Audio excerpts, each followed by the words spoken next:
Well, good evening, ladies and gentlemen, and welcome to another episode of Rich Politics. Hey, and guess what? Wales won in the rugby. Well, I'm an excited Welshman tonight, not just because I'm live speaking to you, but first of all, before we talk about the rugby, the Welsh elections, the Democrats in the USA, and how the hell are the government going to get us out of these lockdowns? How many of you have had enough of lockdowns? Man, it's driving me nuts. Well, my guest tonight is a news correspondent, political strategist, and a very good friend of mine, Kai Dewar, and he's going to be speaking in a few moments about some of these issues. But first of all, do me a massive favor. Will you just share the broadcast with as many people as you can? Now, tonight, you're going to be able to make comments. You can ask questions. We've got a chat facility. So please feel free on our YouTube channel, here on Facebook as well, to ask questions or make any comments you want. And of course, if they're clean comments, I'll post them. Of course I will. Okay, so please do that. So give you a few moments to share the broadcast. I'll really appreciate it. All my friends and to all of our followers and subscribers, thank you for tuning in. I really appreciate it. Gav, thank you for tuning in on YouTube. We're Rian on Facebook. And just keep sharing the broadcast with as many people as you can. Well, we are supposed to have elections this year in May. According to the Welsh government, it appears now that they've given themselves legislative power to delay those elections. It took place a few weeks ago in the Senedd, where they debated whether or not elections should go ahead in May. That's the Senedd elections. For those of you who don't know, outside of Wales, Senedd is the Welsh Parliament, what we call the Welsh Assembly. We didn't vote for a Parliament, we voted for an Assembly. But that's for another day, another time altogether. We're going to speak about the Welsh elections, a little bit about that, because of course they are important. Because a lot of people here in Wales, let's be honest, don't really bother with politics that much, especially local politics. When there's a general election on, everybody gets involved seemingly around the country, and the turnout's much higher than the Welsh elections. But I think this year is going to be different. I think we're going to see more and more people turn out for the Welsh elections for the simple reason the pandemic has highlighted how much the Welsh government is in charge of. And whether or not they've done a good job, well, I'll let you make your mind up on that. But I'm sure there'll be plenty of inquiries about that later on down the road. Well, my guest today, as I've said, is a news correspondent. He does a lot for Onyx News in the US and comments a lot on Joe Biden and Donald Trump and what's been going on over there. We're going to talk a little bit about that. Has Trump really gone away? Where is he? He might be on a golf course somewhere. Who really knows? But we're going to talk a little bit about it. And so welcome my guest tonight. Please feel free to leave comments and share the broadcast. Kai, good evening and welcome to Rich Politics. Richie, good to be with you. Thanks so much for having me on again. It's Sunday Night Live. Wait, this is becoming a regular thing, this is, mate. We're going to have to do it a bit more, aren't we? I'm more than happy to. I'm not quite sure I'm as esteemed company as your previous guest, Neil Hamilton. My gosh, that was some interview you did there. Yeah, he was good. You know, I mean, obviously I don't support UKIP, but having Neil on, he was great. I've met him before. I mean, it's Christine and his wife Christine, I should say. Lovely couple, yeah. And it was a good interview. Very interested indeed. But back to business tonight, then, Kai. We're going to talk about the Welsh elections now. What's been happening here in Wales with our politicians? I mean, today in the news, we discover a report by Will Hayward of Wales Online that Lee Waters, Deputy Minister of the Economy, has been travelling between two of his homes, from Llanelli, my hometown, to Cardiff, and backwards and forwards on several occasions. Now, this would seem to be breaking the law, or is it not?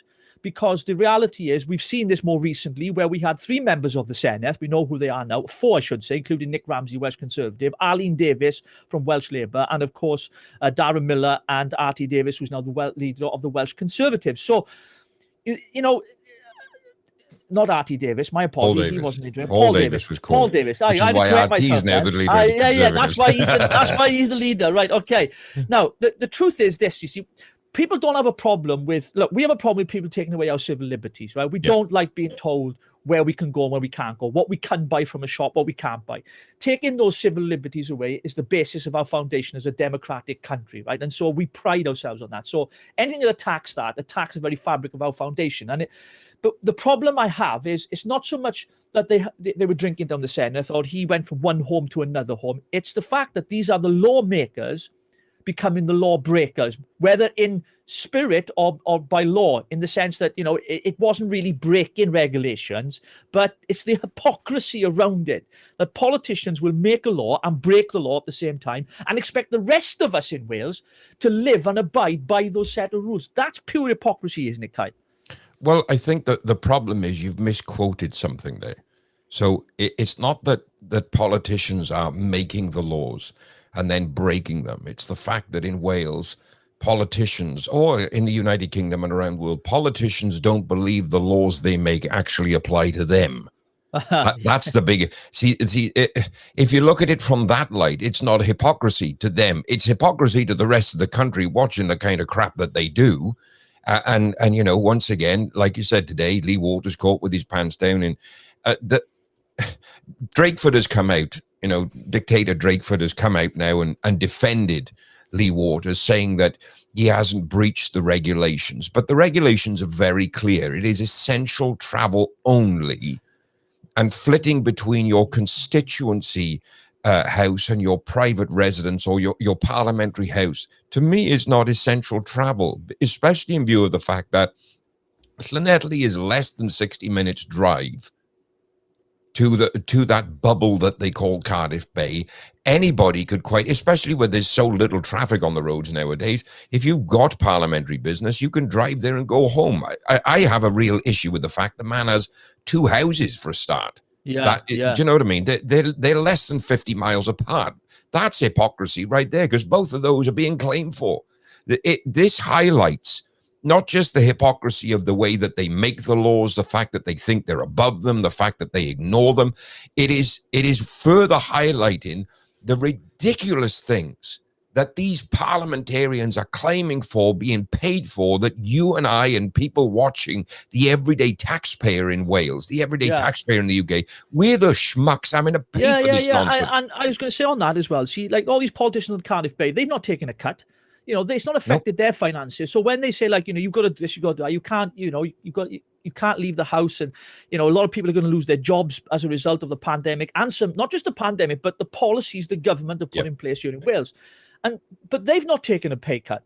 It's not. Well, let's not forget they all had a big cash bonus as well, Westminster and Cardiff Bay, that, you know, to help them tide over in the first few weeks. This is ridiculous. When you look at the money coming into Wales to help with the pandemic, right? Whether you believe the pandemic is real or not, whatever your position on it, the fact of the matter is the globe is facing a virus that is seriously affecting a lot of people. Okay. Yeah. So we can't ignore that. We've got to be wise. But by the same token, money comes into Wales to help us tide this over with these dumb, absolutely dumb policies that Drakeford and his cronies are enacting to help us. And every time we get money from the Westminster government to help us through it, what do? They cream a bit off the top. Where's it going? That's what I want to know. Yeah. You take it, like the first round of money that came in within the first few days, back last March, 6 million came straight off the top. For what? Well, and they sat on £1 billion, didn't they? The COVID, I think they've had over £6 billion for the COVID pandemic from the UK Treasury. They were sitting on £1 billion. They tried to deny it, but the fact is they were. But obviously they've spent some of that now.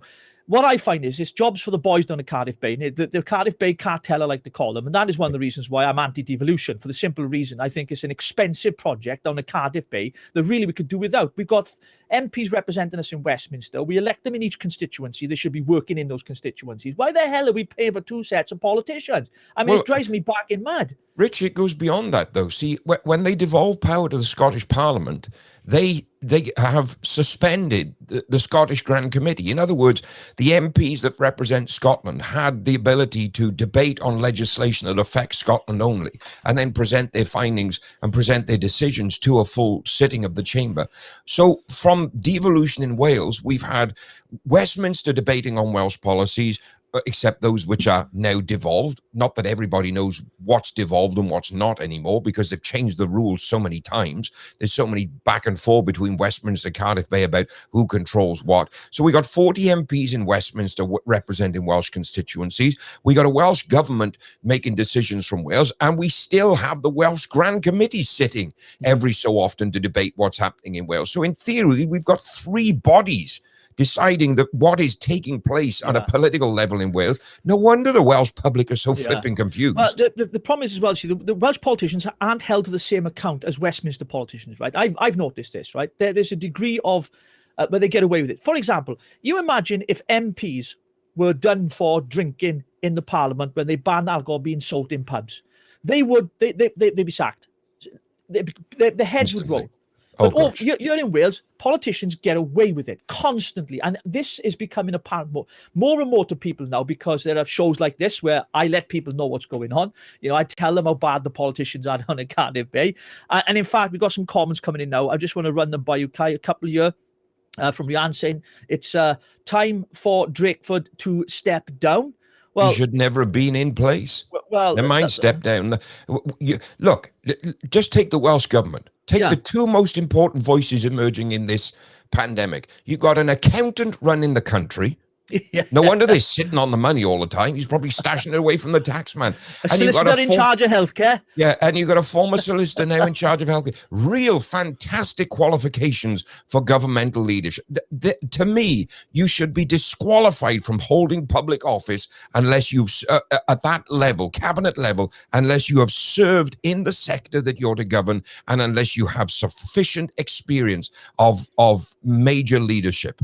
We need captains of it. Look, kind of goes into the next time. We need our own variations of the Donald Trump phenomenon in Wales, because we need businessmen running the parliament, if there's going to be a Welsh parliament, to help get this country back on track. Labour have been anti-small business, anti anybody doing any modicum of success outside of what the unions want them to achieve since the very inset of the Labour Party. Devolution was just another way for Labour to absolutely destroy the incentive for small to medium enterprise in Wales unless you are connected to the trade unions. They're basically the trade union lapdogs doing whatever they want. And this pandemic is showing that. The medical evidence about kids in school, the amount of times they were passing the virus on, minuscule. What did the teachers union do? Oh, no, we want the school shut. So what do Labour do? We shut the school.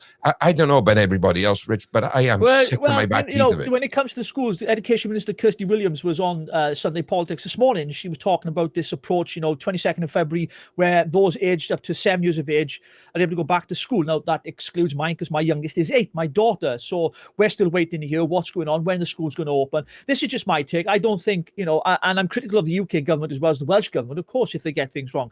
I think teachers should have been vaccinated in that priority. If getting kids back to school is such a big priority of the government, why didn't they offer the vaccine? I get it, to the most vulnerable and to frontline workers. That is essential, because they're a crucial part of, running the NHS. I get that. But teachers surely should have been prioritized so we can get our kids back to school. Because let's be honest, parents might be watching this on Facebook. If you are, we feel for you. I feel for you. As a dad, as a parent, I know what it's like. Homeschooling ain't for me. I don't know about the rest of you, but we got some comments coming in here. I just want to run through a few of them. We got one here from Gavin, who's on our YouTube channel. I'm disgusted in the Welsh government. Well, it's a sentiment we've heard from a lot of people. That's You're not the only attitude one. Now. It is, yeah. I'm disgusted with the Welsh government. Yeah. I got another one here just coming up. Here it is. Politicians exist in their own this is from Steve Roberts, good friend of ours from Edward Vale. Politicians exist in their own political bubble, which is insulated from any laws or policies imposed on the general public. Yep. That's a good point, Kai, isn't it? It is, because even when they're caught, they do everything they can to find a way around it. I mean, today is a great example with Lee Waters being caught out the way that he has. Another AM that doesn't think just to remind our viewers as well, this is Lee Waters. He's another one that's blocked me on social media, by the way. So I'm just stacking the cards up. So I've got, I think it's Vaughan Gethin and him at the moment. I'm just trying to get a few others to do it as well. Arlene Davidson wants me to block him, but I have no reason to block him because I don't follow him. Just on that, right? This is the hypocrisy of the Welsh government, right? Just on that point, you, like myself, I've been blocked on social media by the former First Minister, Carwyn Jones, because I called him out for what he is. Yeah. I mean, he led, his actions, his decisions caused another man to take his own life. He leaked sensitive information about an investigation that was not concluded. He is an absolute disgrace of a human being, never mind a politician. How he has got the guts and the audacity to even sit on the back benches now is unbelievable. If I was in his position, I would have buried my head in the sand a long time ago and disappeared. So if you get blocked on social media, this is the hypocrisy of the Welsh government. Their defense is, well, they're using their private pages well, okay, so it's your private page. Then don't you dare infer the work that you do, the support that you're looking for. Use that for your party and your policy and politic. If that's a private page, you better keep it to private information. Yeah. I think we need a change of social media laws in the United Kingdom, where those serving in public office, like they've changed in America because of the likes of the AOCs of this world, just blocking everybody that criticize them. If you serve in public office, you shouldn't be allowed to block anybody. No. You should have to face the critics as much as you face those that celebrate. I mean, don't get me wrong. If someone's, calling you a cunt or, you're a twat or you're this and it's being nasty, of course there's bullying, online bullying. Yeah, I'm okay with blocking people. I don't have a problem with that. But when there's people in public office and you've only asked them questions.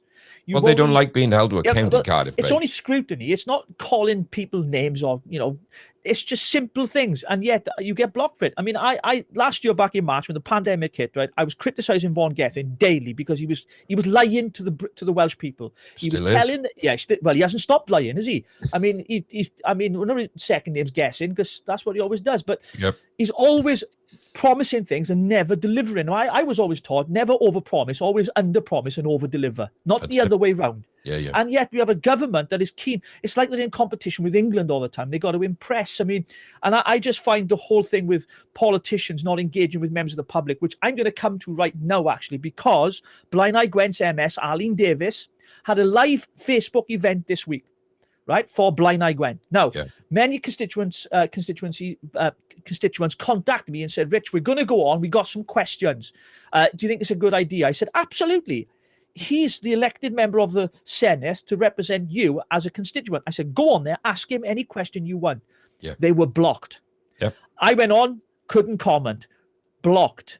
And these are politicians who are elected to office to represent the members of the public, yet they're blocking members of the public from any kind of discourse. And to me, that is wrong. It should never happen, should it? But this is the problem, see, is those pillocks in high office in Cardiff Bay will protect it, will defend it. The saddest part is, particularly in Wales, I know it happens in politics in general, but especially in Wales, because you see it even happening in the chamber during plenary. Yeah. When you get other elected members of the chamber holding you to account, which is their job, and you stand there and refuse to answer. And we have a llywydd, a presiding officer, for those that don't speak Welsh, who does not fulfill the requirements of the office to which she has been appointed, and lets ministers get away with not answering under ministerial scrutiny. That is absolutely disgusting, but it set the tone for all of politics in Wales, that elected officials feel that they do not need to answer to the public that have elected them. So what they do is they play to their audience.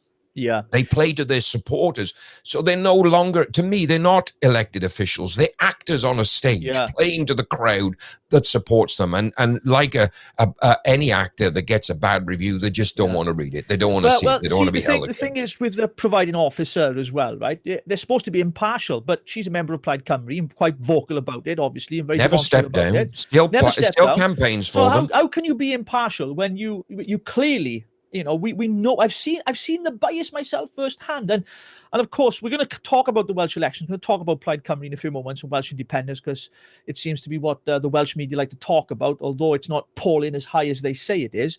Just some more comments here from Rian on essential buy-in. What about the essential buy-in? Surely it's stupid. We can't buy a toilet. Drakeford's power mad. Yeah, that's the old. You can't buy non-essential stuff from shops, Kai. That kind of thing. Who determines what's non-essential? Well, I'm going to tell you something now and let you comment. I went into Wilko's the other day, needed some items, and the items I needed, I shan't go into detail, but there's tape over them. And I called one of the guys over in the store and say which Wilko's it was in case they get into trouble, because people are like online sometimes like to report you with stuff. Anyway, so they came over and I said, look, I need one of those. And she said, oh, just take it to the counter and pay for it. I said, oh, I'm allowed to do it. Well, yeah, it's just, we class them as non-essential. We tape them up. But if you need it, it's essential to you, you take it. I mean, so why make the law up in the first place if you're allowed to do it anyway? It doesn't make any sense to me. It's just so the dictator can have a further sense of power. I have obviously, since the pandemic has began, You know, my role has changed because I was on the road with work and goodness knows what, 46 to 50 weeks of the year, every year. Yeah. Now I find myself, like you already know, just in February alone, I've got something like 58 or 60 live streams and interviews to do without leaving my house. So I'm now working from home a lot more. To me, essential items are things like stationery, printing ink, paper, stuff like that. I can't go into some stores and buy the stuff that I need, that I've gone in, because the Welsh government has determined that's not essential. Well, it might not be essential to you because you're sitting in Cardiff Bay where it's all paid for and delivered, but it's essential to me when I'm working from home and can't wait 3 or 4 days for Amazon to deliver ink cartridges because I need to print stuff for the news this afternoon. You know, I don't know who he thought he was to issue because to me it's a dictate. That's not a public order that benefits the public. Yeah, all right, I understand. Oh, I've said it before, right? There's a person that we became aware of that was caring for somebody that suffers terribly with incontinence.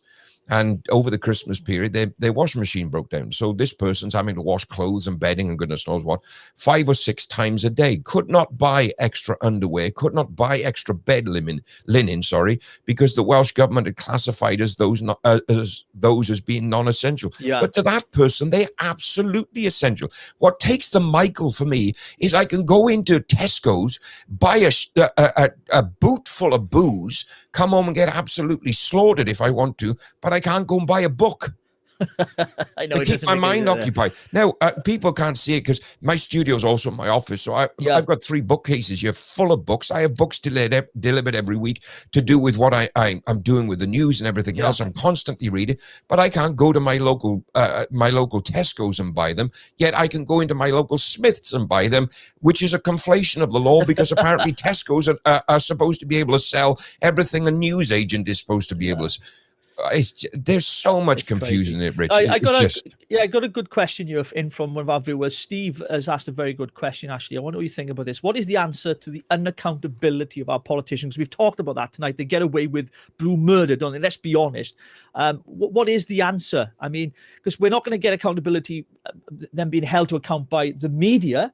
As much as the media will say they're impartial here in Wales, I don't see it. I see them, they are so far from impartial, it's untrue. You might as well call BBC Wales the Labour Party's news outlet, because that's all, everything's pro-Labour. I mean, it must be very difficult for them to breathe with the way they've got their head inserted in certain places.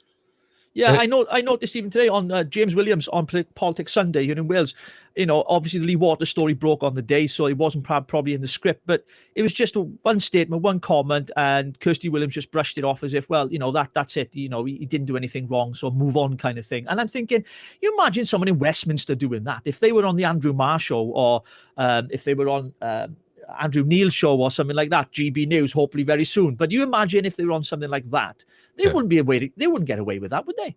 No, the problem is we've got media now that take it soft on politicians. If you want to see the absolute proof of it, watch the US news with CNN and places like that. I mean, for 4.5 years, they have absolutely ripped Donald Trump apart. They won't say boo to a goose to Joe Biden. So given this question, what is the answer to the unaccountability of our politicians, then, Kai? Sack a flipping lot of them. Get out at the ballot box and get them out. What we don't see much of these days is recalls, which is a legislative process whereby if a minister or someone in office, public office here in Wales, does something that's maybe a sackable offence or maybe questionable, then they should sit and fight for the seat again. It's a recall, basically. Enough people sign petition for it to happen, and he gets recalled, has to fight for his seat again. Surely that should happen when certain laws, especially laws they make, they break themselves. Lawmakers becoming lawbreakers. Oh, see, if I was in charge of the administrative agenda of a good government here in Wales, if we're going to have an assembly, I don't think we should, but that's besides the point. One of the things I would institute is that if a minister is caught in breach of the ministerial code of ethics, that there would be an automatic trigger for a recall. If in Westminster, for example, right, there is a provision that if an MP is caught in breach of the law, that it can trigger an automatic. You don't need to go through getting 10,000 signatures or whatever the threshold is in Westminster. It will trigger an automatic recall. The problem that we have in Wales is because we have a division of elections between first past the post on the constituency seats, and then these 20 regional seats, which is proportional representation. So you get a proportion of the vote and you can get a seat on the regional listings. The problem is there's no mechanism in place to recall those on a regional listing. Okay, that's fine if there's not a recall. If you breach the ministerial code of ethics, you should lose your job and the person that was next on the list should be called up to replace you.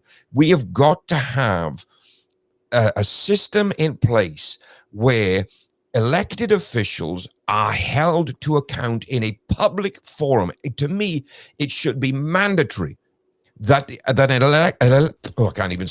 elected member of the Senate is answerable in a public forum to their constituency at least once a month. Yeah. Where they don't get to say who can ask a question, who can't. But right now, if I would to raise my voice in this situation, which I will be doing over the coming months, the one thing I would say more than anything else is we need as many people out on the streets now, not just knocking on doors, because we can't do that at the moment, it's illegal, but these elected officials need to feel the weight of the challenge coming from everyday members of the public that will stand up and say enough is enough. Right, so we're going to come to the Welsh elections, and because obviously the public mood on social media across, I got friends all across Wales, not just in Wales, I got friends everywhere, actually.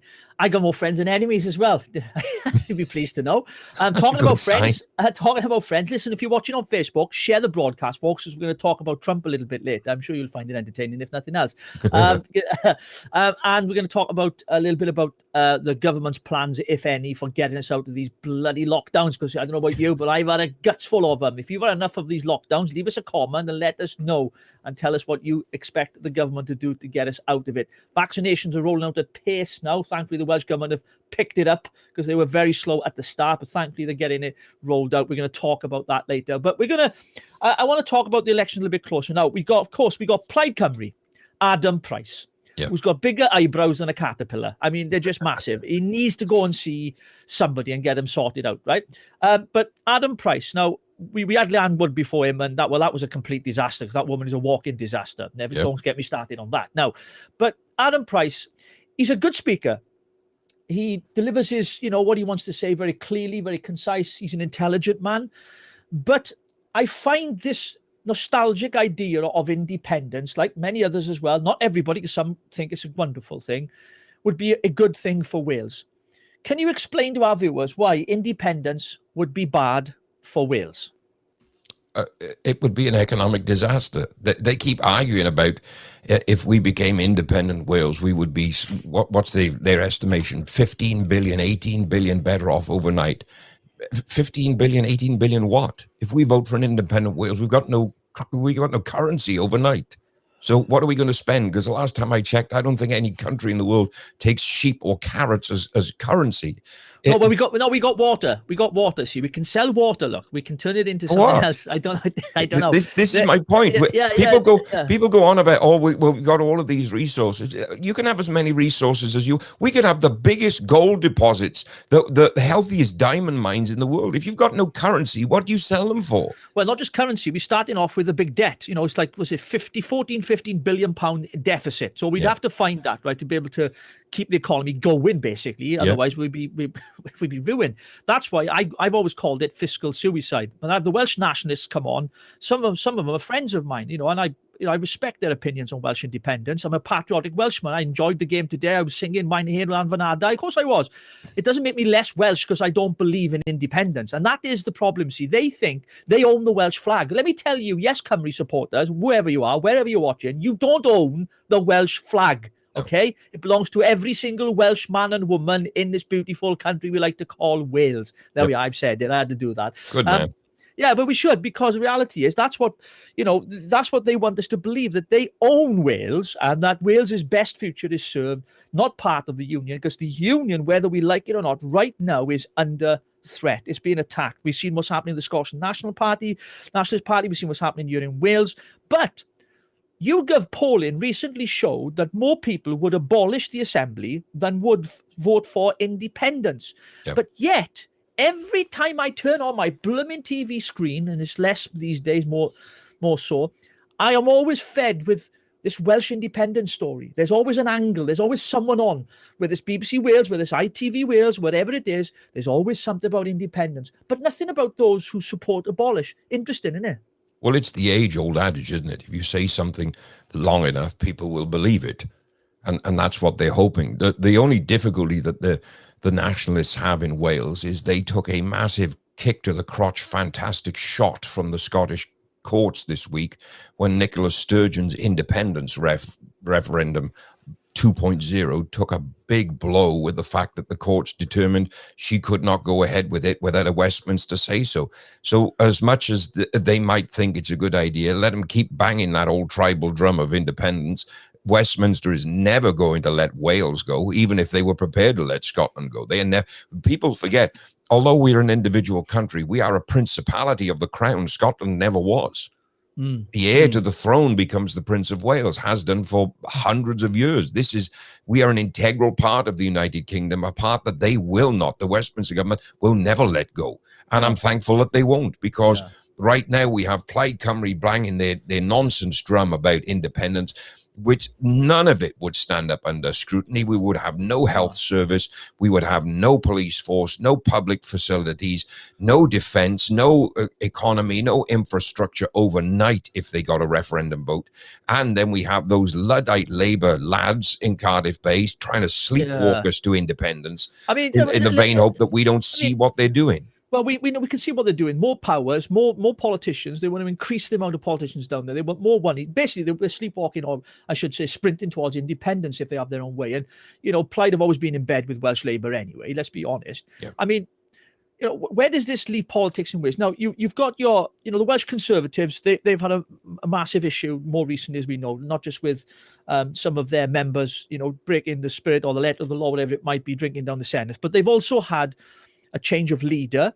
Yeah. They've also got their membership, which is a very strong Devo skeptic membership, where a lot of their members, and I can say this, and I won't mention their names, but suffice to say that I've had what you call not senior figures, but important figures within the Welsh Conservative Party that I have corresponded with privately and have told me they don't agree with devolution. They would rather it was abolished and powers were returned to Westminster. But publicly, they're too afraid to say anything. Well, I, for one, am not afraid to say anything. As you know, I want to get rid of this second tier of politicians costing the taxpayer at least £65 million a year on vanity projects led by Welsh Labour and the Welsh government that is failing the people of Wales. Because you look around the valleys here in Ebbw Vale, in Tredigr, Abertillery, Blaenau, Bryn Mawr, I can mention all around the valleys here, and across the whole of South East Wales region, deprivation is getting worse. Poverty levels are getting worse. We've got more children living in poverty in Wales than anywhere else in the UK.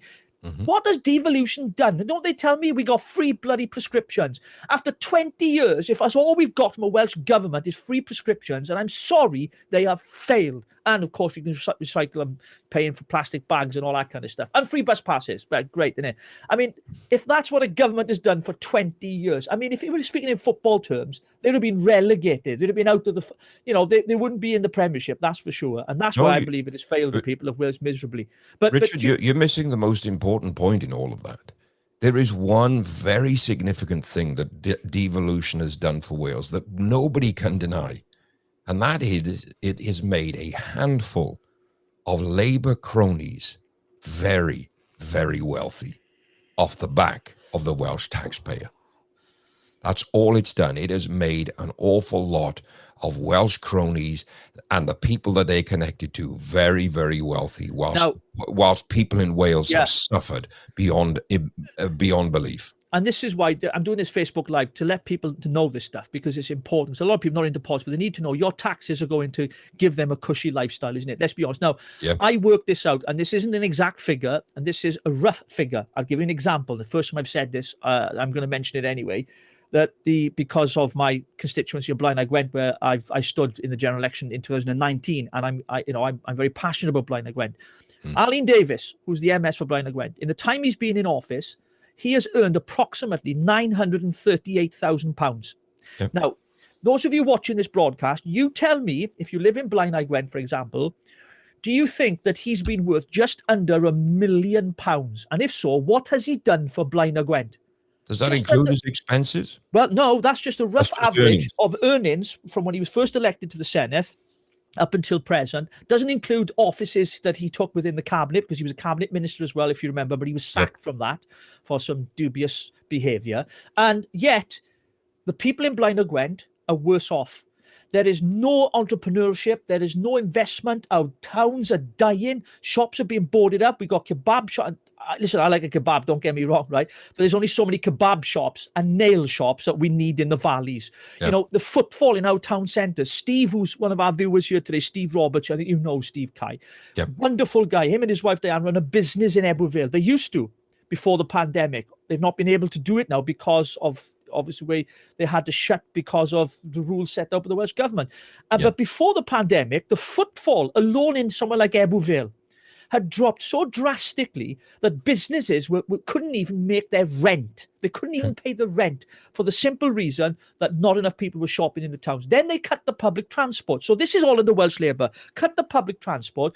They created pedestrianised streets in the town centres to stop cars going through, so make it greener. But then as a result of all that, it has stopped people going into towns and shopping.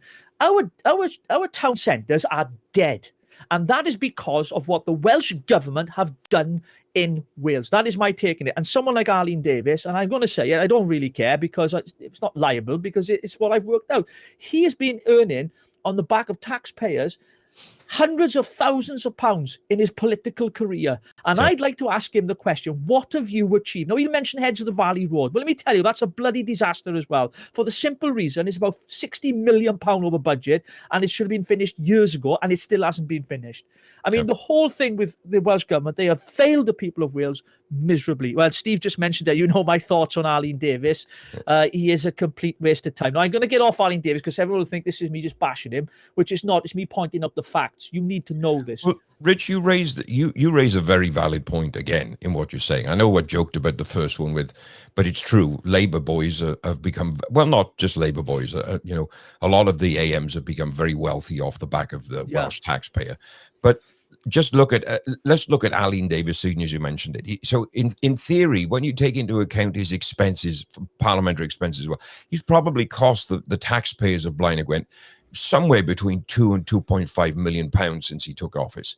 Now, I know an awful lot of things that could get done in Blaenau Gwent for £2.5 million. Did they need to spend 700 grand on a monstrosity of a clock to dress up a town centre that nobody walks through anymore? Just, you know, stuff like that. If we're going to spend money on urban development, let's not build flipping stainless steel dragons up one end of the street and a clock that looks like it's got testicles at the bottom of it, because that's the only thing I can describe it.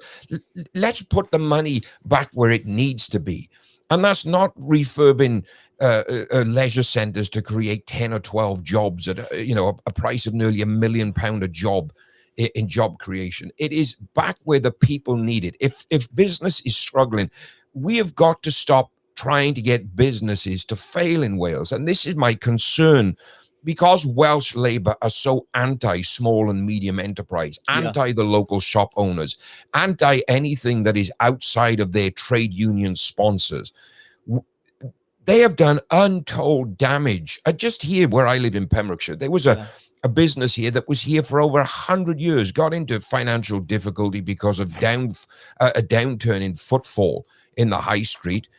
And what did the local council run by Labour do? Absolutely nothing. So a business that was 100 years old went to the wall.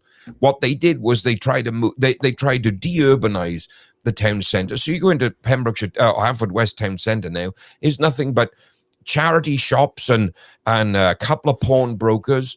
There's no shops of any significance. You know, like I said, department store that had been there for 100 years closed. You know, they're now starting to redevelop it. But that's going to take how long? They were going to build a new cinema here in the town centre. Now that's gone away.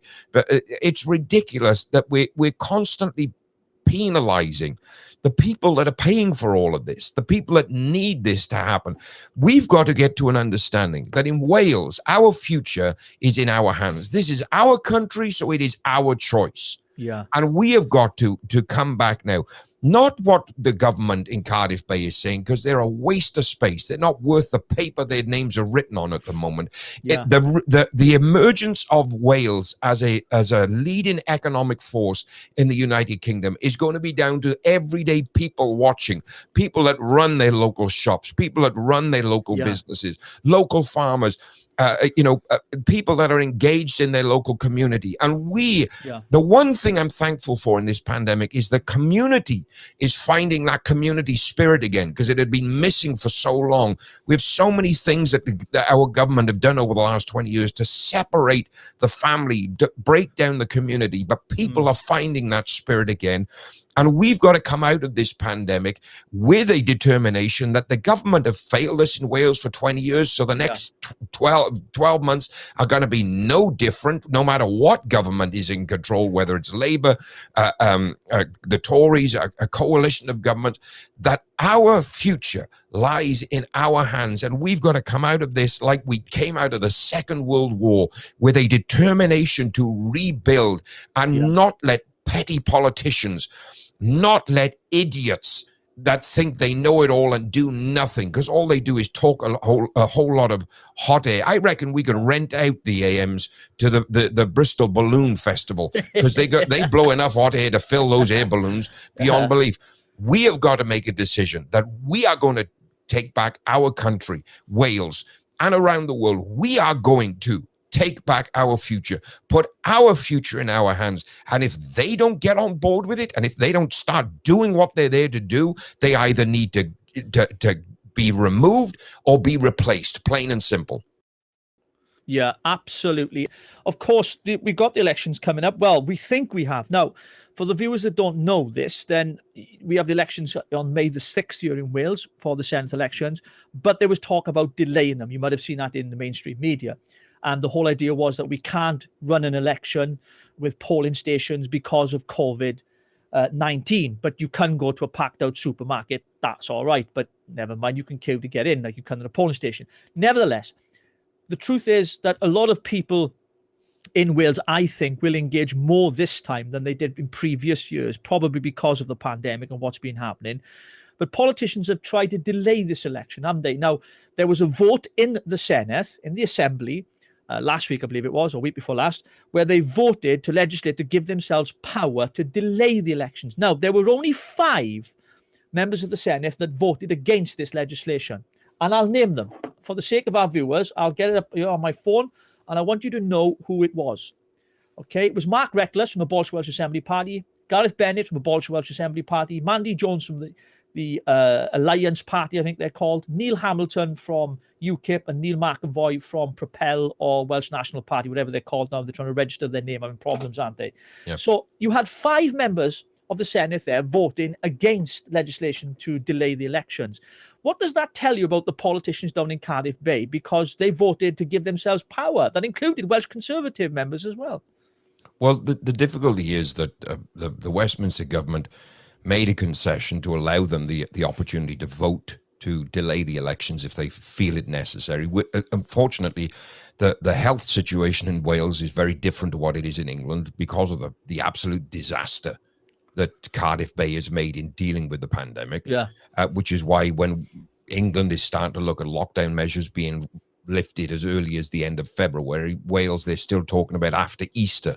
That's just, but the delay of the election is a twofold. It's a two-edged sword, as I would say in my preaching capabilities, and that is, the one side is to hopefully give Labour enough time to recover from the disaster that they've made in handling this pandemic, and on the Conservative side of things, purely because they're the largest challenger in Wales, it's hopefully to give Labour enough time to give themselves enough rope to hang themselves even further. The whole problem of that is people are not really looking at the constitutional crisis that this technically puts Wales in, because that means we have a parliament sitting ad hoc to its parliamentary restrictions, going beyond the term set out in statute for the devolved governments to be in place. So to me, if we can give authority for local councils to run by-elections between the 15th of March and May the 6th, if we can give authority for other elections that need to take place, then there is absolutely no reason why the National Assembly elections should be delayed. We have one of the safest postal ballot systems in the world. If we're going to go down that road, we don't have problems like the US does with their voting machines or any of that thing. And we could quite simply extend the elections to 2 or 3 days if needs be, to lessen the pressure on polling stations to remain COVID compliant with the restrictions. There's no reason at all to delay it. No, there is no reason, because now we've learned more recently this week, actually, that local elections in England are going ahead for police crime commissioners, and local council elections for the police crime commissioners in Wales, I think, is going ahead. They've mentioned this week. So if these other elections are going ahead, why can't the election for the Senate go ahead? Well, council by-elections are going ahead in Wales. That's my point. So what's the difference between a council by-election? It's the same people involved in the counting. It's the same people involved in the administration. They're going to be there. Use them. Yeah. Just get it. All right, get it. Okay, so because we have COVID restrictions in Wales, which I understand, we may need to look at things. There's a simple solution to that I've already said. Extend the elections to 3 days instead of 1. Yeah. Have voting done over 3 days for those that feel they need to shield, feel they don't want to get. Like I said, the United Kingdom has one of the safest, if not the safest, postal ballot system in the world, because all of the ballots are issued from one central place. Yeah. Well, there's no way they can be forged or faffed around with. Well, they may still do that, we don't know yet. They may still go ahead on the 6th of May. Or they with might, Vaughan Gething talking about being in lockdown till April, they have no intention of holding the elections in May. This whole thing about today, they're looking for more reasons to extend the lockdown measures. And I guarantee you, these meetings that they take place every 3 weeks in Cardiff Bay to determine the state of the pandemic in Wales, and should they start looking at easing restrictions, I bet you they all start with the same thing. Right, boys, where are we at in the polls this week? Okay, we're tanking still. Okay, we need to, we'll keep the country locked down so that we can delay the elections. We need time to recover. That's all this is about. Labour are looking for every way they can to recover so they don't lose power. Yeah. Well, listen, we're going to move on from the Welsh elections. And don't forget, everyone, to follow us on Facebook and subscribe to our YouTube channel. I'd really appreciate it. You get all these episodes, then hit the notification bell, so when we broadcast, you'll know. Let everybody else know as well to tune into the broadcast. Share it as we're online now, because we're going to go for another 15-20 minutes, I should imagine. Kai, I want to talk a little bit about, I know that you've been a news correspondent for Onyx and many other US media channels, and they ask you to comment on your thoughts from the British aspect, I suppose, on the Biden-Trump situation that's been happening over there. Of course, we know what's happened. Biden is not the president. Surrounding that was a whole issue of voter fraud and, all that kind of stuff. We've had all that. Now Trump is gone. But has he gone? Where has he gone? Is he still about? Is he going to make a comeback? What's happening, Bish? Tell us. So most people think that Donald Trump's been very quiet. Well, there's a reason Donald Trump's been very quiet. That's because every social media platform have done their best to deplatform him. I am aware of the fact that within the last 48 hours, Donald Trump has made an appearance on the social media site gab.com. And he's now made a commitment to Kevin McCarthy, who is the leader of the Republicans in the House of Representatives, that he's not going to start his own political party, that they are going to fight to recapture the Senate, recapture the House in the 2022 midterms. It looks very, very possible that they could well do that and do it with quite an easy majority, not so much in the Senate, but certainly in the House of Representatives, because the Democrats' polling since Biden became president has absolutely tanked through the floor. Normally when a president comes to power, they have what they call the honeymoon period, several weeks where their approval ratings are favorable because they're stamping their foot. Joe Biden has signed 49 executive orders in less than 2 weeks in office and put his polling in minus figures.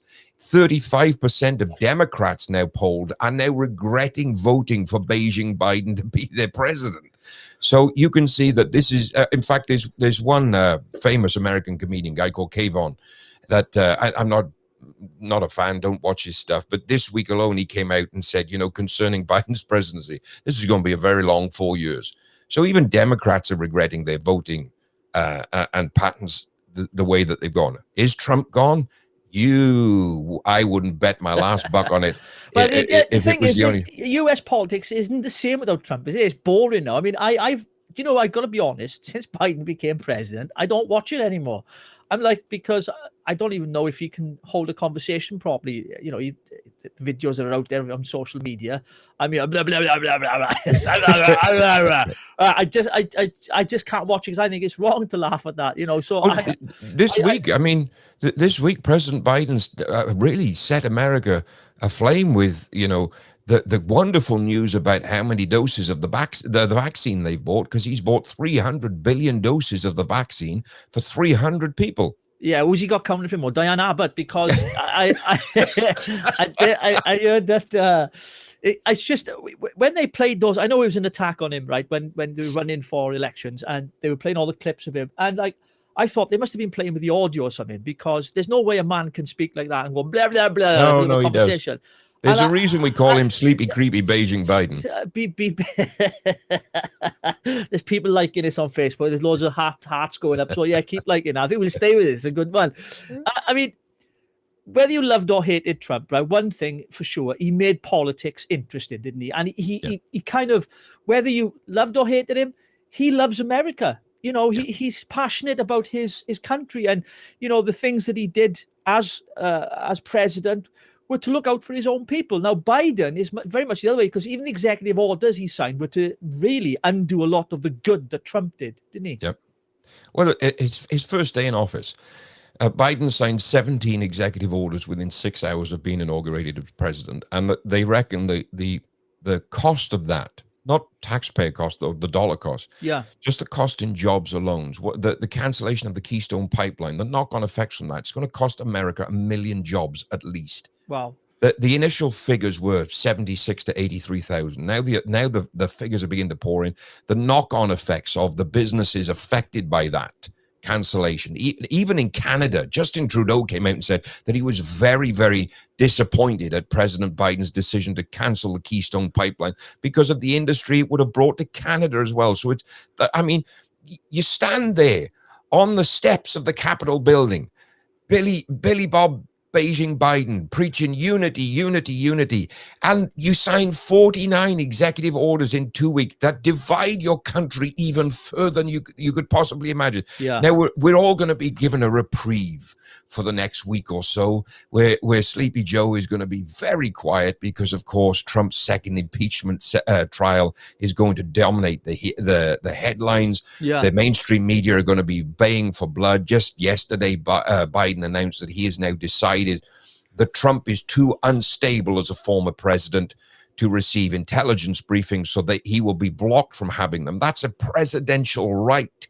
as an ex-president, that you are required to be kept up to date with what's happening. Yeah, but you get the same intelligence briefings as the president. If they can give one to George Bush that went on with an illegal war in Iraq over weapons of mass destruction. Exactly. Yeah. So, that right that Biden said he's taken away from him, or trying to take away from him. I mean, it's not just about national security; it's also about his own personal security, isn't it? Because being a former president, he's a target for the rest of his life, so he needs to have those security briefings. Surely. So he still maintains his presidential security. What they're saying is that he's too unstable to handle classified information because they fear he would leak that. Yeah. I'm not quite sure where they fear he would leak it. Biden and the Democrats have used every trick in the book with their cronies in Silicon Valley to silence the man. Where is he supposed to leak it? He can't leak it on Twitter, that's for sure, can he? Or Facebook, or Parler, because they've shut them down. I mean, unless he's sending pigeons out from the presidential privy in Mar-a-Lago, I'm not quite sure how he's going to leak it. I got to show you this comment here, because this is right. I seen this clip from Jonathan Beecham. but can't find his pocket. Funny. Can't find his pocket to put his pen away. He was signing an executive order, and he was like, "Where's my pocket? Where's my pocket?" Let's ignore the tray of pens just to the front, laying there on the table. Let's try and find the one to put it in my pocket. Yeah. And he's also said, "Let's talk about Hunter's laptop." Well, we could be here a long time talking about Hunter's laptop. That seems to be buried under a pile of crap as well, isn't it? And so no. See, bring Trump to Wales. That's the thing. People, because we're being dictated to by the mainstream media of what they want us to see. Nobody is mentioning the fact this week alone, in the last 7 days, further links between Hunter, his father, and Beijing have been discovered, have come out. What Biden is doing now is putting America in a position where China is going to become the single greatest economic force on a global foot at the moment, simply because if the truth comes out about him, it should be him that's impeached and tried for treason, not Trump. I mean, when you see the video evidence that's going to come out this week in the trial in the Senate, with Democratic leaders, Democratic senators, Democratic House of Representatives, Congress people, actually incited violence, called for it, and they want to say that Trump said it because he said we're going over to the Capitol building now. Just the CCTV footage alone shows that the attacks on the Capitol building happened before Trump even took to the stage. The first breach of the Capitol building was underway. This week alone, mouth almighty AOC has come under fire for the fact that it turns out she wasn't even in the Capitol building. She was in an office building 0.3 miles away when she's talking about how she feared for her life. How the protesters were storming the corridors, and now there's evidence to show the protesters never even made it as far as that building. So you can tell, like we can in Wales, you can tell when Welsh Labour are lying, you can tell when the Democrats are lying, because their lips are moving. Yeah. Another comment from Ryan James. He's entertaining me tonight. Thank you, Ryan. He said, I don't understand how contrasting with the keys for the nuclear weapons when he doesn't even know what day it is. Well, to me, the simple fact of the matter is this: Biden is a puppet. What we're seeing is a Harris administration. So. Make no doubts about it. Yeah, Kamala Harris, she's going to, obviously, I think it's all been played out, isn't it, in front of our eyes. We kind of know that's what the plan is, isn't it? Well, I'm estimating sometime between 18 and 24 months into this first term, she'll become president. And Biden is either forced to step down. You're first on rich politics. There we go. Yeah, they'll either force Biden to step down, or he'll come out as too ill to step down. Now, this is where there needs to be serious investigation, and where the Republicans really need to hold them to account. Yeah. If Biden steps down within 18 to 24 months under the guise that he's too ill to hold office, or the Democrats very politely use the 25th Amendment to remove him as incapable of performing the function, then he should be charged and tried, because he signed a legal document to say that he was well and fit to hold office. If they blame Alzheimer's or something like that, that does not sweep in 12 to 18 months. He's had that a long time before he even ran for president. Yeah. And this is how dangerously corrupt this system is. And this week, just in the last 8 days, they've brought in legislation now to enshrine voter fraud in constitutional federal law in the US. Yeah, I was going to come to that, Kai, because obviously it's something we talked about earlier in the week. Now, there was an issue, wasn't it, over how voting was conducted in America, how votes were counted and everything else, because they vote very differently to us here in the UK. Now, the Democrats were moving to change the law to make what you said to me, to make voter fraud illegal. Yeah, is that now? You need to explain that, because that is serious. So at the moment in the US, all 50 states have different requirements for voters to register to vote, to be able to receive absentee ballots, to be able to submit an absentee ballot. But in most states, let me rephrase that. In the red states, there is a requirement that you have to provide a legal form of identification to register for an absentee ballot, which means your driving license or your passport, and you have to have your absentee ballot either notarized or certified at the point of submission. So in other words, they have to certify that the signature on it matches the signature on the identification used to obtain the ballot. The Democrats put forward a motion It's HR1. And a lot of people get confused because the first bill of every new Congress is called HR1. So people going, oh, well, HR1 doesn't say that. There's been multiple HR1 bills before the House of Representatives. But this one, HR1 2021, has provisions in this that would remove the necessity for any form of identification to register for an absentee ballot, that would remove any kind of check or authentication or authorization. So no notarization, no authentication that the ballot is legitimate. And what's even more alarming is that they propose that the federal government take over the absentee ballot system, and you would be allowed to print your ballot at home using your own computer and then offer it to any person to deposit it in a ballot drop box. So what you have is the potential for paid political operatives to be harvesting ballots left, right, and center, because there would be no checks required at all to prove the authenticity of the person whose name is on it. There would be no requirement for providing an address for it to be sent to. There would be no way to check it. So basically, the Democrats have put legislation forward to enshrine voter fraud in federal law. Now, here's the bit that I said, and I said it on Onyx News this week. I've said it for Apex News in the last week. If you bring that legislation forward as a party, you are already very actively involved in voter fraud. Because if you genuinely say there was no voter fraud like the way that they did when Trump contested it, the one thing you would want to do if you bring a piece of legislation forward to change voter laws is make it harder for illegal voting, make it harder for illegal ballots to come to pass, not make it easier. So this to me was, whether people like what I'm going to say or not, I'm going to say it. So tough. Geez, this to me was proof that everything Trump and the Trump team said about the Democrats and their voter fraud, their vote irregularity, every single thing that they said to me is now true, because the Democrats have proved it to be true by the corresponding actions in wake of taking the majority. Yeah. Well, listen, Kai, our time is nearly up, right? But before we go, we want to finish off. I know you could talk all day about American politics, right? But we talked about the Welsh elections, folks. If you missed it, catch up as well. You can watch it again on Facebook, on YouTube. Don't forget to follow us on all the social media platforms. I'd really appreciate it.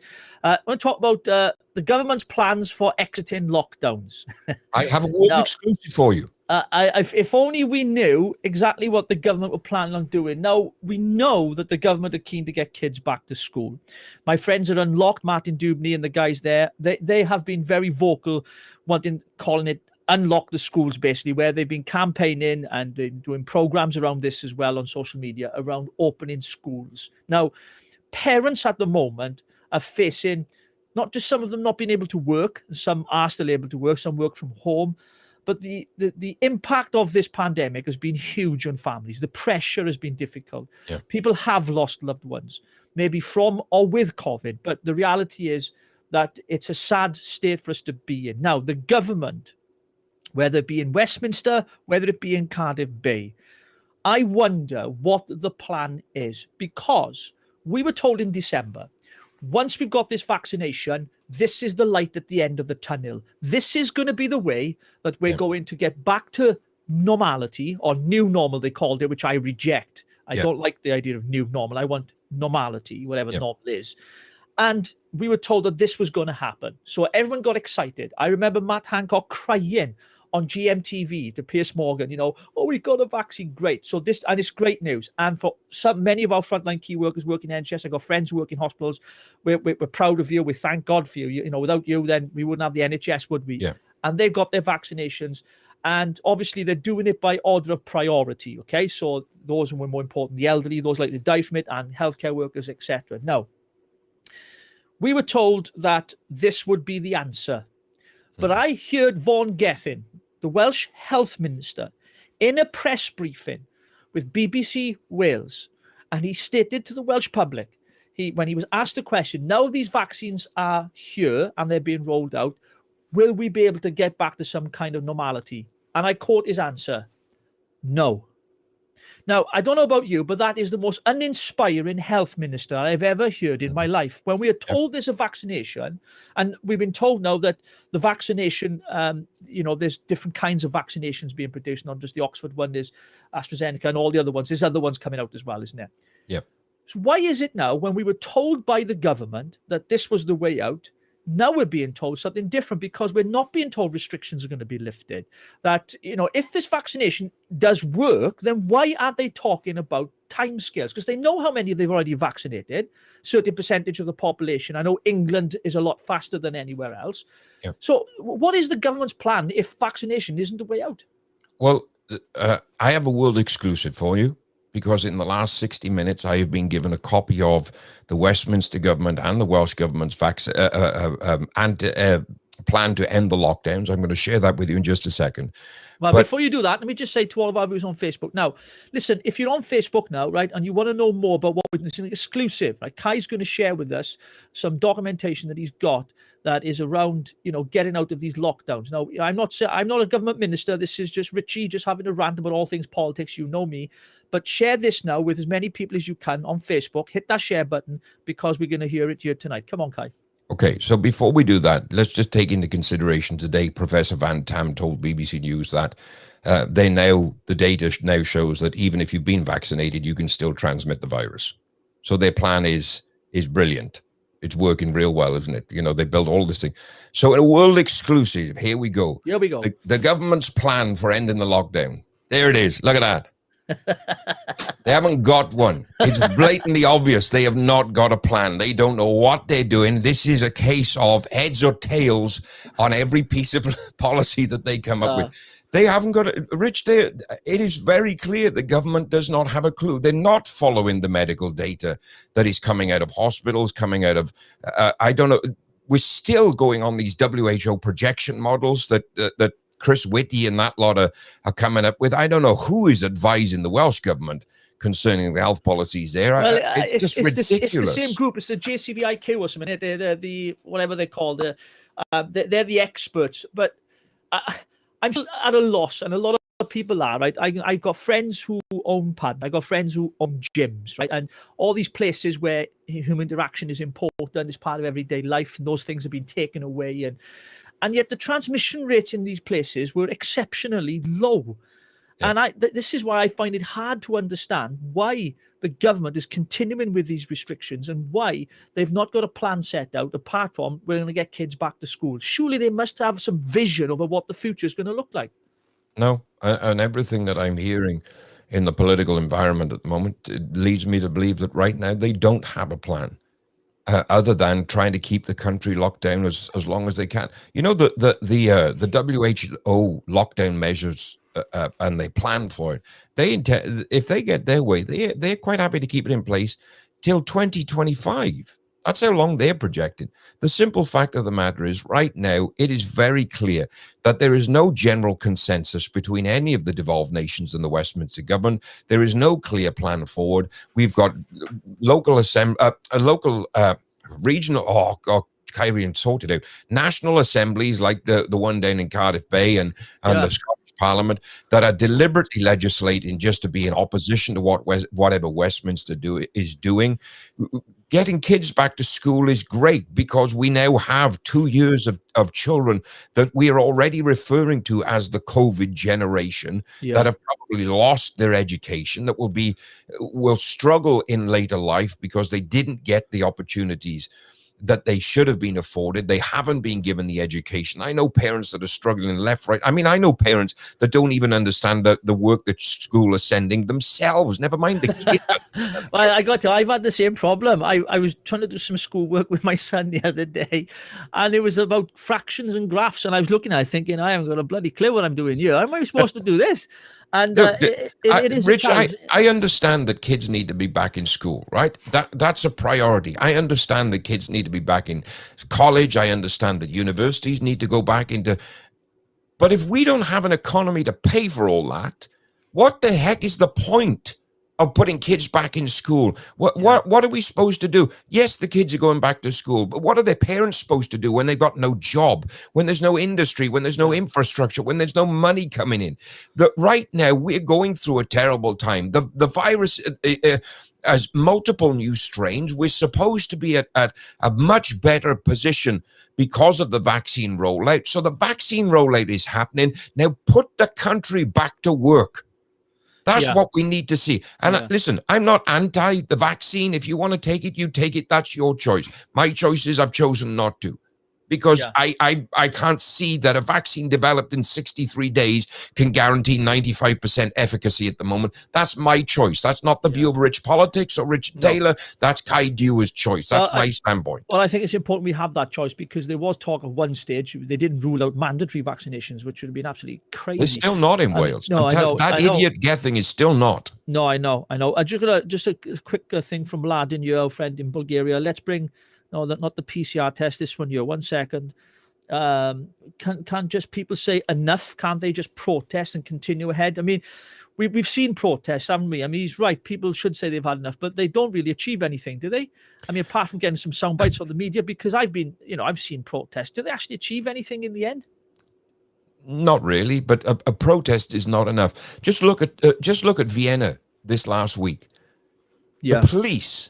The police joined the protest. They stopped policing the protest. In Vienna, in Austria, the police joined the anti-lockdown protest. Yeah. We have got to get to a point. Right now, the police are doing exactly what the government tell them to, which is what they're supposed to do. That's what they're there for. The problem is they're dishing out fines for laws left, right, and center that are not laws.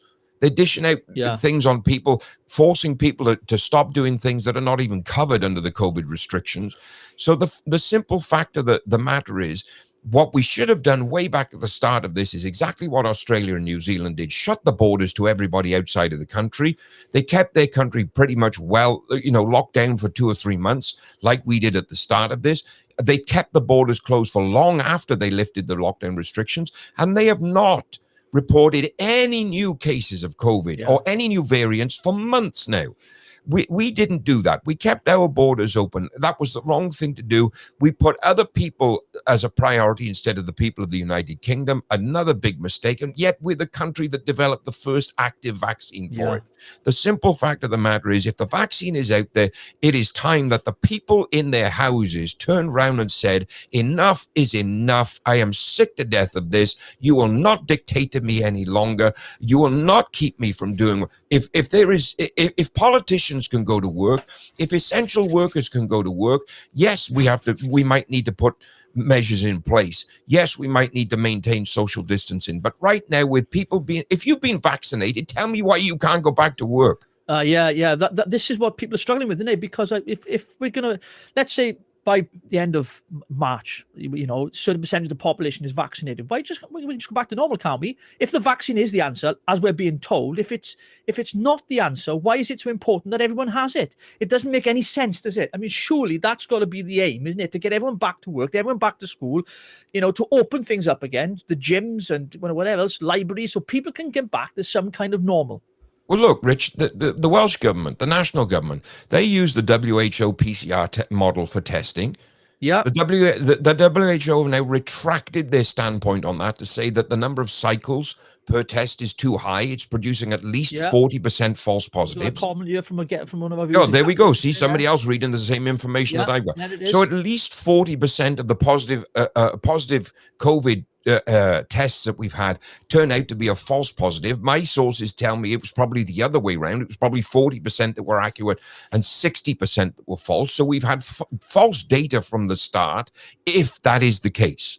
Right? I'm not saying that all the data is false for the censors listening. I'm saying if what the WHO is saying, if what Public Health Wales and Public Health England is saying, and the methodology of testing is true, then it's proven that the PCR tests are not accurate. Yeah. So our method of testing is wrong. Our method of, I'm in Pembrokeshire. When did the vaccine start? Weeks ago? They've only just a week ago started giving people vaccinations in Pembrokeshire. We have one of the most elderly populations in the entire country of Wales. Yeah. And we're the last to have a vaccination center here. Yeah. So their rollout has been ridiculous. This whole thing about the vaccine is going to be the saving grace. Turns out that it's not quite the same. No. You know, I know Nigel's watching in Malta. Yeah, Most people there back to work already. He says in Malta, everyone's back to work and sustaining the economy. Britain wake up. Rianne made a great comment that I saw. She said, someone's got to do something, though. Yes, somebody. But that someone's got to be you. That someone's got to be me. That someone's got to be every person that's been affected by this to finally get to the point where we go, enough is enough. Remember, the government in this country might be a constitutional government under a constitutional monarchy, but they govern by consent. And it is the consent of the people of this nation that give them the authority to govern. When you've got multiple experts saying that the information they're giving is not true or misleading or not sustainable, when the data is not supportive on one side of an argument to the other, when there's so much conflict, when you've got different governments within the same country forming different policies for different parts of the same country, at some point we the people have to stand up and go, listen, we gave you the consent to govern us. You're not governing in the best interest of the nation. We're taking that consent back and putting the power back in our own hands. Well, on that note, Kai, and to our viewers, I think that's a good place to leave it tonight. We've been on air for over an hour, and thank you ever so much for coming on. Kai, always love to have you on. Hey, let's do it again next Sunday night, shall we? And maybe I'll ask some of our viewers and guests to send some questions in so we can engage with them as well. Thank you to every single one of you that have tuned in, shared the broadcast, liked and commented and asked questions. Listen, we want to make this a regular thing on a Sunday night, so open to suggestions. We can talk about anything, a whole pile of things. But remember, it's just a Welshman in Wales. I'm going to rant about all things politics. Thank you so much for tuning in. Don't forget to follow us on all social media platforms, YouTube, subscribe, Facebook, and of course on Twitter as well. You can find us on richpolitics.com. I think it is something like that. Kai, thank you for coming on. Thanks, Rich. Great to be with you. I've enjoyed our rant tonight, and I hope our viewers have as well. It's been quite entertaining. It always is a pleasure to have you on, and hopefully catch you again same time next week. Look forward to it. Have a great week. Bye.